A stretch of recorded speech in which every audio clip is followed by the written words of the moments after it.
السلام عليكم ورحمة الله وبركاته. ایرو روزاش دایک بنا محمد علیه السلام پیغمبر ما. و روزه دا انسان هایش یتیمه کی آنجا سیویه کی هبه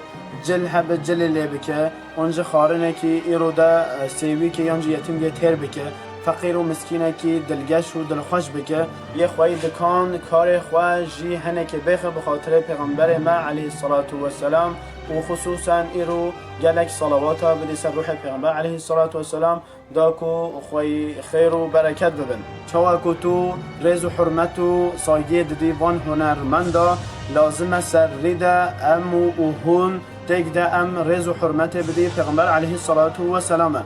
چونکه اوین که هون حرمت ددن و او صادجه بقول خواه بگوتنا خواه هایش ملات خواه مانه لی پیغمبر ما هم بقول خواه هم بکریار خواه و هم حال و حرکت خواه ریوبریش ما مؤمن را مسلمان را حتی انسان نه مسلمان را جه بیا ریوبر دروم خواده و یا حساب خواده تو و روژه بلاغ بکی و خلکی آگاهدار بکی و وانج خیر بکی. السلام علیکم و رحمت الله و برکاته.